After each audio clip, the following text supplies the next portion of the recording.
Hello बच्चों, कैसे हैं आप सब। मैं आप लोगों का वेलकम करता हूं, आपका स्वागत करता हूं हमारे चैनल जिसका नाम है ज्ञानपीठ। मैं हूं मेवान और मैं आपके लिए आज लेके आया हूं एक बहुत बढ़िया सा वीडियो, बहुत important video class 11th straight line का। मैंने आपसे लास्ट वीडियो शेयर किया था स्ट्रेट लाइन का, जिसमें मैंने आपको बताया था एकदम बेसिक कि लाइन क्या होती है, उसका इक्वेशन का मतलब क्या होता है। और इस वीडियो में मैं आपको उससे थोड़ा सा हाई लेवल तक लेके जाऊंगा।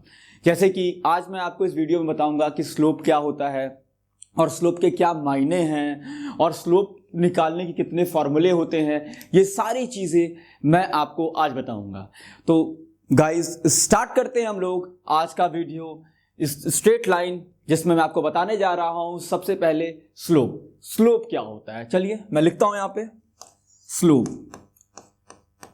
अब ये स्लोप किस चिड़िया का नाम है? चिड़िया मतलब क्या? अब देखिए, चिड़िया मतलब ये स्लोप का मतलब होता है ग्रेडियंट। इसको ग्रेडियंट भी बोलते हैं। भाई साहब, ये चिड़िया का नाम नहीं है, ये स्ट्रेट लाइन के एक टॉपिक का नाम है। ठीक है, तो होता क्या है कि किसी भी लाइन का अपना स्लोप होता है। स्लोप एक फिक्स होता है। अगर लाइन है तो फिर उसका स्लोप होगा। और स्लोप होता क्या है वो मैं आपको बताता हूं। पहले तो मैं लिख लेता हूं एक चीज, उसके बाद फिर आपको समझाता हूं। The tangent of the angle that a line makes with the positive को मैं ऐसे लिख रहा हूं शॉर्ट में, आप समझ लेना इस चीज को। पॉजिटिव डायरेक्शन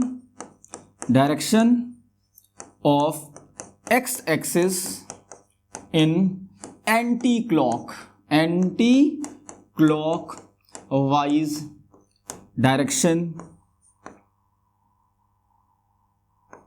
देख लो यार, मैं भूल जा रहा हूं थोड़ा चीजें। Anti clock wise direction is called slope of line. अब बेटा, इतना बड़ा मैंने लिख तो दिया, एक हिस्ट्री जैसा लिख दिया। मैं मैथमेटिक्स में हिस्ट्री कोई मतलब नहीं होता, बट मैं आपको अब समझाऊंगा कि मैंने क्या लिखा है और उसका मतलब क्या है और क्या होता है स्लोप। ठीक है बेटा, कहता है कि मान लीजिए कि एक लाइन है, मान लीजिए कोऑर्डिनेट है, ये x है, ये y है और ये ओरिजिन है। कहता है कि एक लाइन जो है वो x एक्सिस के साथ एंटी क्लॉकवाइज डायरेक्शन में जितना भी एंगल बनाती है, x एक्सिस के साथ एंटी क्लॉकवाइज डायरेक्शन में जितना भी एंगल बनाती है, उसका जो tan होता है, tan, ये एंगल थीटा है तो उसका tan थीटा, यही आपका कहलाता है स्लोप। एक दफा मैं दोबारा आपको समझाऊंगा। क्या? एक लाइन जो x एक्सिस के साथ एंटी क्लॉकवाइज डायरेक्शन में जितना एंगल बनाती है, मान लीजिए यहां थीटा एंगल बना रही है एंटी क्लॉकवाइज डायरेक्शन में, उसका जो tan होता है ना, उसी को हम लोग क्या बोलते हैं बेटा? स्लोप। अब स्लोप का यही प्रॉपर डिफिनेशन है जो मैं आपको बता रहा हूं कि एक लाइन जो x एक्सिस के साथ एंटी क्लॉकवाइज डायरेक्शन में जितना भी एंगल बनाती है, उसका जो tan होता है उसको क्या बोलते हैं हम लोग बेटा? स्लोप। और स्लोप को हम एक और चीज से डिनोट करते हैं। स्लोप को हम डिनोट करते हैं बेटा m से। m is equals to tan theta. ठीक है बेटा, m is equals to tan theta. तो कभी वो स्लोप बोलेगा, कभी वो m बोलेगा, कभी वो ग्रेडियंट बोलेगा, तो ये अपने आप में बहुत सारे नाम लेके चलता है। ठीक है, कहीं वो स्लोप बोल दिया, ग्रेडियंट बोल दिया, वो m बोल दिया, तो आप इससे कंफ्यूज मत होना कि स्लोप क्या है, ग्रेडियंट क्या है, m क्या है। भैया तीनों चीजें सेम है। ठीक, और दिमाग में एक चीज सेट कर लेना कि अगर कोई लाइन है तो उसका कुछ ना कुछ स्लोप होगा। तो एक फॉर्मूला आपके सामने ये आ गया कि कोई भी लाइन अगर एक्स एक्सिस के साथ एंटी क्लॉकवाइज डायरेक्शन में जितना भी एंगल बनाती है, उसका जो tan होता है उसको हम लोग स्लोप बोलते हैं। उसका नाम एक और होता है ग्रेडियंट, और उसका एक और नाम होता है m। तो फिलहाल एक काम करो, आप इसको नोट डाउन कर लो और फिर मैं आपको इसके बाद एक और चीज, नई चीज बताता हूं स्लोप के बारे में। आप पहले इसको नोट डाउन कर लो बाबू। चलिए बेटा, आई होप आपने नोट डाउन कर लिया होगा। अब हम आगे बढ़ते हैं। तो मैंने अभी आपको बताया कि स्लोप क्या होता है और उसके मायने क्या होते हैं, और स्लोप के क्या नाम होता है, किससे डिनोट करते हैं। स्लोप को ग्रेडियंट भी बोलते हैं और उसका जो जिसको डिनोट करते हैं उसका नाम हम m होता है। अब स्लोप निकालने का एक और फॉर्मूला होता है। एक तो मैंने स्लोप निकालने का फॉर्मूला भी आपको बताया था, m is equals to tan theta. ये कब? जब आपके पास एंगल दिया होगा थीटा। अब मैं आपको एक और फॉर्मूला बताऊंगा, देखिएगा ध्यान से, मैं लिख रहा हूं यहां पे another formula ऑफ स्लोप। मैं एक एक चीज प्रॉपर लिख के आपको समझा देता हूं, आप उसको नोट डाउन कर लेना। वीडियो को एंड तक देखना, बहुत सारी चीजें आपको मिलने वाली हैं इसमें, ठीक। तो हुआ ये कि अब मैंने एक तो बता दिया formula m is equal to tan theta, और अब मैं एक और फॉर्मूला आपके सामने लेके आ रहा हूं स्लोप का। देखना क्या था फॉर्मूला ये था कि एक लाइन है, एक पॉइंट से पास करती है x1 y1 और एक पॉइंट से पास करती है x2 y2। एक लाइन है जो इसका एक कोऑर्डिनेट है x1 y1 और एक कोऑर्डिनेट है आपका x2 y2, ये दोनों पॉइंट से पास करती है। अब मुझे इसका स्लोप निकालना हो तो स्लोप निकालने का एक फॉर्मूला होता है, क्या बेटा? y2 minus y1 upon x2 minus x1। ये रहा एक और फॉर्मूला आपके सामने स्लोप निकालने का। एक फॉर्मूला तो ये था आपके सामने, हाँ मैंने इसको स्टार बना दिया, आप भी स्टार बना लें। एक फॉर्मूला मैंने यहां लिख दिया, slope is equal to y2 minus y1। अब ये दोनों फॉर्मूले कहां पे लगाने हैं वो मैं आपको समझाता हूं। अगर कहीं किसी क्वेश्चन में आपको स्लोप निकालना हो और एंगल दिया हो तो आप ये वाला फॉर्मूला अप्लाई कर लेना, और अगर कोई किसी क्वेश्चन में दो पॉइंट्स दिए हो तो फिर आप ये वाला फॉर्मूला अप्लाई कर लेना। तो आपके पास दोनों फॉर्मूले आ जाएंगे। कि इसको आप m भी लिख सकते हो, कि मैंने बताया था ना कि स्लोप का मतलब क्या होता है, m is equals to tan theta is equals to y2 minus y1 upon x2 minus x1। मैंने तीनों को एक साथ कंबाइन कर लिया, क्योंकि इसका फॉर्मूला ये भी होता है और इस m का फॉर्मूला ये भी होता है। तो बेटा देखा आपने, ये एक फॉर्मूला आपका रेडी हुआ, तीनों को कंबाइन करके मैंने जो बताया आपको। तो बेटा आप एक काम कर लो, इस चीज को नोट कर लो, फिर मैं आपको बताता हूं थोड़ा सा और डीप स्लोप के बारे में, कि स्लोप कब पॉजिटिव होता है, कब नेगेटिव होता है, कब इनफाइनाइट होता है। सारी चीज मैं आपको बताऊंगा। फिलहाल आप एक काम करो, इसको नोट कर लो, फिर मैं आपको बताता हूं आगे की चीजें। चलिए बच्चों, तो देखिए अब मैं आपको थोड़ा सा और स्लोप के बारे में डीप नॉलेज देने जा रहा हूं, लेकिन उससे पहले कुछ बातें मैं कर लूं आपसे। क्या कि बेटा जो मैं चैप्टर पढ़ा रहा हूं बेटा, स्ट्रेट लाइन, यहां से आपका बेसिक शुरू होता है कोनिक सेक्शन का। और मैं आपको फिर एक बार बताना चाहता हूं कि कोनिक सेक्शन का अपना बहुत बड़ा महत्व होता है जेईई मेंस में, ध्यान दीजिएगा। तो ये वीडियो जो मैं आपके लिए बना रहा हूं, ये केवल क्लास 11th वाले बच्चों के लिए नहीं, ये क्लास 12th वाले बच्चों के लिए और उनके साथ ड्रॉपर वाले बच्चों के लिए भी, ये सबके लिए है। और आप जितनी मेहनत करेंगे आपको उतनी चीजें अच्छी मिल जाएंगी।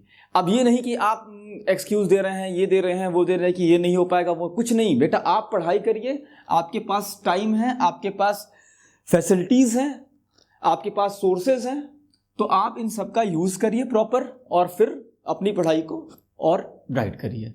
तो चलिए फिर एक काम ये करते हैं कि और थोड़ा जानते हैं स्लोप के बारे में। अब मैं आपको बताता हूं कि स्लोप में क्या क्या चीजें आती हैं, कि स्लोप कब पॉजिटिव होता है, कब नेगेटिव होता है, कब वो जीरो होता है। अब ये सारी चीजें मैं बताता हूं आपको। कहता क्या है, सुनिएगा, if theta lie between 0 to 90, मतलब जो लाइन जो है वो एंगल जो बना रही है एक्स एक्सिस के साथ, वो 0 और 90 के बीच में है। चाहे तो ऐसे लिख लो और फिर चाहे तो ऐसे लिख लो, 0 थीटा 90, मतलब थीटा की वैल्यू 0 से बड़ी, 90 से छोटी है। तो फिर बेटा आपका स्लोप जो होगा ना, स्लोप मतलब m, वो आपका आएगा पॉजिटिव। वो क्या आएगा बेटा? पॉजिटिव। क्यों? क्योंकि अगर थीटा की वैल्यू 0 से 90 के बीच में है तो फिर थीटा आपका फर्स्ट क्वाड्रेंट में। किस क्वाड्रेंट में बेटा? फर्स्ट क्वाड्रेंट में, फर्स्ट क्वाड्रेंट। और ध्यान देना, m जो होता है वो tan थीटा होता है, और अगर थीटा फर्स्ट क्वाड्रेंट में है तो tan की वैल्यू पॉजिटिव आएगी। tan की वैल्यू क्या आएगी बेटा? पॉजिटिव आएगी। तो इसलिए आपका जो स्लोप निकलेगा वो क्या निकलेगा? पॉजिटिव, क्योंकि स्लोप ही तुम्हारा क्या होता है? tan theta. दूसरी चीज क्या है बेटा? ये मैंने ऐसे बना दिया। दूसरी चीज क्या है कि मैंने एक पॉइंट ये दे दिया, एक पॉइंट ये दे रहा हूं मैं, कि if theta lie between 90 degree and 180 degree, it means क्या मैं बता रहा हूं आपको, कि जो थीटा है वो 90 और 180 के बीच में है, 180 के बीच में है। तो बेटा फिर एक बात समझ लेना कि ये थीटा जो एंगल है वो किस क्वाड्रेंट में जा रहा है बेटा, सेकेंड क्वाड्रेंट में, क्योंकि सेकेंड क्वाड्रेंट कहां से कहां तक होता है, 90 से 180 के बीच में। और इस दौरान जो आपका स्लोप होगा, slope is equal to M is equal to negative. क्यों ऐसा होगा, क्योंकि अब आप जान गए हैं क्या बेटा, जो स्लोप होता है ना वो tan थीटा होता है, और अगर थीटा सेकेंड क्वाड्रेंट में जाता है तो सेकेंड क्वाड्रेंट में tan आपका क्या होता है बेटा, नेगेटिव। इसीलिए मैंने इसको क्या लिख दिया बेटा, नेगेटिव। अब आप समझ गए क्लियरली क्या कि स्लोप पॉजिटिव कब होगा, जब एंगल जो है, कौन सा एंगल, जो लाइन एक्स एक्सिस के साथ बना रही है वो जो एंगल है वो आपका 0 और 90 के बीच में होगा, तो आपका स्लोप क्या होगा बेटा, पॉजिटिव। और अगर लाइन एक्स एक्सिस के साथ एंटी क्लॉकवाइज डायरेक्शन में आपका जो एंगल बना रही है वो 90 से 180 के बीच में है, तो आपका बेटा स्लोप क्या होगा बेटा, नेगेटिव होगा। तो ये दो कंडीशंस हैं, इसको आप नोट करो, फिर मैं तीसरी कंडीशन समझाऊंगा, फिर मैं चौथी कंडीशन आपको समझाऊंगा, और फिर तब आपका जाके कॉन्सेप्ट आपका क्रिस्टल क्लियर होगा स्लोप वाला। ठीक है बेटा, तो आप एक काम करो, इसको नोट डाउन कर लो। तो आई होप बच्चों आपने ये नोट कर लिया होगा। और अब हम बढ़ते अपने 2 पॉइंट मैंने आपको यहाँ बता दिया, अब मैं तीसरा पॉइंट आपके सामने लेके आ रहा हूँ, तीसरा पॉइंट और चौथा पॉइंट, और आप इसको समझना है, इसको थोड़ा सा अच्छे समझना कि if theta is equals to 0 degree, theta is equals to 0 degree मतलब क्या, मतलब इसका ये हुआ कि एक लाइन जो है वाई मान लो ये ओरिजिन हो गया, एक लाइन जो है एक्स के साथ 0 एंगल बना रही है। 0 एंगल का मतलब समझते क्या होता है, पैरेलल मान लो, ये पैरेलल हो गया, क्योंकि अब देखो ये लाइन है तुम्हारी और ये एक्स एक्सिस, इसके बीच में कोई एंगल ही नहीं बन रहा है, 0 बन रहा है। तो फिर क्या होगा, स्लोप आपका क्या होगा, slope is equals to M is equals to tan theta. Formula होता है tan थीटा, थीटा कितना बेटा, 0 डिग्री, और tan 0 की वैल्यू कितनी होती है बेटा, 0। कितनी होती है बेटा, 0। ये समझ गया क्या कि अगर कोई लाइन एक्स एक्सिस के पैरेलल है तो उसका स्लोप कितना होगा बेटा, 0। ये डायरेक्ट क्वेश्चन आता है एमसीक्यू में, डायरेक्ट क्वेश्चन क्या कि अगर कोई लाइन एक्स एक्सिस के पैरेलल है तो उसका जो स्लोप आता है बेटा वो क्या आता है बेटा, आपका 0। फिर एक और कंडीशन उठाता हूं मैं आपको, सारी जितनी कंडीशन है ना वो मैं आपसे क्लियर कर लेता हूं, एकदम क्लियर, जो भी छोटी छोटी बेसिक्स है ना वो मैं आपको सब यहां डिस्कस करके बताऊंगा, हर चीज बताऊंगा बेटा आपको मैं यहां पे। तो देखना, if theta is equals to 90 degree, इसका मतलब क्या हुआ कि जो लाइन है वो एक्स एक्सिस के साथ कितना एंगल बना रही है, 90। इट मींस ये आप देखिए वो लाइन y के पैरेलल हो जा रही है। जब लाइन 0 एंगल बना रही थी तो x के पैरेलल थी, जब वो लाइन x के साथ 90 डिग्री बना रही है तो वो y के पैरेलल हो जा रही है। अब क्या कंडीशन होगी, तो हम लोग स्लोप निकालते हैं। तो slope is equals to m is equals to tan theta, और थीटा आपके पास कितना बेटा, 90 डिग्री, तो मैं यहाँ 90 रख देता हूँ। तो आपका जो स्लोप आ गया ना बेटा, वो स्लोप जो आपका आ गया, ये बड़ा लैग कर रहा है बाबू लोग, थोड़ा ध्यान देना, इसके लिए सॉरी। हाँ, तो tan थीटा की जो वैल्यू होती है वो आपकी होती है, tan 90 की जो वैल्यू होती है उसकी होती है इनफाइनाइट, क्योंकि आपने क्लास 10th में ट्रिग्नोमेट्री टेबल पढ़ा हुआ है कि tan 0 की वैल्यू 0 होती है, tan 90 की वैल्यू इनफाइनाइट होती है। तो ओवरऑल यहां पे मैं आपको 2 चीजें समझाया कि अगर कोई लाइन 0 डिग्री एंगल बना रही है, इट मींस अगर कोई लाइन एक्स एक्सिस के पैरेलल है तो उसका स्लोप 0 होगा, और अगर कोई लाइन 90 डिग्री बना रही है इसका मतलब वो y के पैरेलल है, और उस लाइन का स्लोप कितना होगा बेटा, इनफाइनाइट। तो मैंने आपको स्लोप के बारे में बहुत डीपली समझा दिया है कि क्या स्लोप होता है, क्या उसके मायने होते हैं, क्या कब पॉजिटिव होता है, कब नेगेटिव होता है, ये सारी चीजें मैंने आपको इस वीडियो में समझा दी है। अब बेटा जब मैं आपके सामने नेक्स्ट वीडियो लेके आऊंगा स्ट्रेट लाइन का, तो मैं उसमें आपको स्लोप के जितने भी क्वेश्चंस हैं वो मैं आपसे डिस्कस करूंगा। इवन मैं एनसीईआरटी डिस्कस करूंगा, इवन मैं आर डी शर्मा से डिस्कस करूंगा, इवन मैं आर एस अग्रवाल से डिस्कस करूंगा, और जो भी बुक्स होंगी, जितने भी क्वेश्चंस होंगे, मैं वो सारी चीजें आपसे डिस्कस करूंगा। तो बेटा आप कोई भी वीडियो मिस मत करिएगा, और हर एक वीडियो को एंड तक देखिएगा, आपको हर एक वीडियो में बहुत सारी नॉलेज मिलेंगी। तो मैं आपसे उम्मीद करता हूं कि आप ऐसे ही हमारे साथ जुड़े रहिए, और हमारे चैनल्स को लाइक करिए, सब्सक्राइब करिए और शेयर करिए। तो मिलते हैं हम लोग नेक्स्ट वीडियो में आपके साथ। Have a good day, bye bye.